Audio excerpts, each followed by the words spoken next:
Hey there! So we've all been there, right? June and July were amazing. Your garden was an absolute superstar. And now? Now it just looks, well, tired, kind of exhausted. But what if I told you that just 15 minutes in the evening could totally bring it back to life? Let's get into the secret of a late summer garden comeback. Seriously, go on, take a look outside. Is your garden in that August slump? You know the feeling, right? It's like the party's over and everything's just a little past its best. It happens to all of us. But today we're going to dig into a really simple but super powerful solution, and this all comes from the work of horticultural consultant Graeme Farrer. Okay, so what is actually happening out there? We're talking about that inevitable transition, that kind of sad shift from the absolute peak of summer to that tired, season's over look. And look, it happens to every single gardener, but the key is it really doesn't have to happen this soon. And this right here just says it all, doesn't it? The contrast is just so stark. On one side, you've got that incredible, vibrant, lush energy of early summer. Everything is just bursting with color. And on the other, well, that's the reality of late August, right? Faded flowers, brown leaves, just a general feeling of, I'm done. But here's the thing. The reason for this has less to do with the heat than you might think. It's actually all about plant biology. And that leads us right to the secret cause. The real reason your garden is hitting the brakes. See, it's not just tired, it's actively shutting itself down. It's like there's a hidden biological switch being flipped inside your plants, and we are about to reveal exactly what that is. There it is, seed set shutdown. This is the absolute key. A plant's #1 mission in life, you gotta remember, isn't to look pretty for us. Its job is to reproduce. So the second a flower starts to fade, the plant basically goes, all right, mission accomplished, and it diverts all its energy away from making more flowers and straight into making seeds. And boom, that's what shuts down the whole flower show. But what if you could step in? What if you could trick the plant into thinking its job isn't done yet? Well, you can. And the solution lies in a very specific time of day, the evening. This isn't just about the day ending. For your garden, it's a total magic hour. It's time for a repair. So why the evening? What's so special about it? Well, first off, think about stress. All day long, your plants have been in a fight with the sun. They're losing water through their leaves. That's called transpiration. But when dusk hits, that battle is over. The plant can finally, take a breath and redirect its energy. And here's what happens inside the plant. As it relaxes, its whole internal plumbing system, the sap flow, it actually changes. So if you make a cut now in the evening, the plant can seal that wound up super fast in the cool, humid night air. There's way less stress, less bleeding of sap. It's just perfectly primed for a speedy recovery. And this is the payoff, the amazing result. Because you stepped in at just the right moment, by the next morning, that plant has already gotten the message. It's completely forgotten about making seeds. Instead, it's pushing all that energy into a second flush of new buds and new flowers.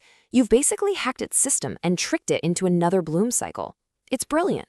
Okay, so how do we actually do this? What's the plan? Well, horticulturalist Graeme Farrer has come up with this super simple framework. It's a really easy 1-2-3 action plan that you can literally start using tonight. All right, here's the big picture. Just remember this. 1 main focus, 2 awesome maintenance bonuses, and 3 superstar plans to really zero in on. The whole thing is designed to be quick, super effective, and to fit into just a few minutes of your evening. No big deal. Okay, let's break it down. Step 1, your main structural focus. This is your #1 most important job. You need to systematically deadhead in the evening. And that's just a fancy way of saying snip off all the dead and fading flowers. The goal? It's simple. You are physically stopping that seed set shutdown before it can start, and that is what tells the plant to make new buds. On to step 2. These are your 2 maintenance wins, like awesome side benefits.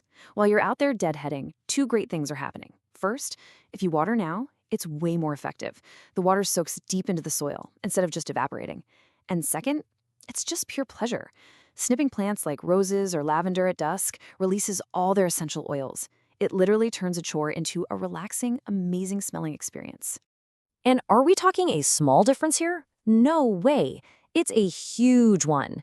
When you water in the evening, you're giving your plant's roots a solid 8 to 10 hours of uninterrupted, deep drinking time before the sun rises and starts sucking all that moisture back out. It is so much more efficient than watering in the middle of the day. And finally, step 3. This is all about working smart, not hard, knowing where to focus your energy. Because, not all plants are going to respond the same way. So let's meet the 3 absolute superstars of the late summer comeback, the ones that give you the biggest bang for your buck. First on the list, the dahlia. Oh my gosh, this plant is an absolute workhorse. It's the engine of the late summer garden. If you can just stay on top of deadheading these every couple of evenings, they will pay you back with massive, nonstop blooms right up until the very first frost. Seriously. Next up, the butterfly bush, or Budlesia if you want to be technical. Now, the trick here is to find those brown, faded flower spikes and cut them back to the next set of leaves below them. Doing that triggers a whole new wave of smaller, secondary flowers, which is not just pretty, it's also a super important late-season meal for butterflies and bees. And our third hero is the classic hardy geranium. You know how by late summer they can get a little leggy and straggly? Well, a quick evening tidy up, just snipping out those old, messy stems, encourages a whole fresh carpet of new green leaves. And you'll often get a really delicate, beautiful second flush of flowers in September. It's so worth it. So, what's the big takeaway here? What does this all boil down to? It's the payoff. It's absolutely incredible. For a tiny, peaceful investment of maybe 15 minutes each evening, you can get a spectacular, show-stopping encore from your garden. And I just have to leave you with this quote from Graeme Farrer because it just sums up the whole idea perfectly. He says, "The garden doesn't sleep at night, it repairs." So you see, your little evening routine isn't a chore. You are actively participating in your garden's most important healing and repair cycle. How cool is that? So when you head out into the garden tonight with your clippers in hand, there's really only one question left to ask yourself. What is your garden's spectacular late summer encore going to look like? Thanks so much for joining me.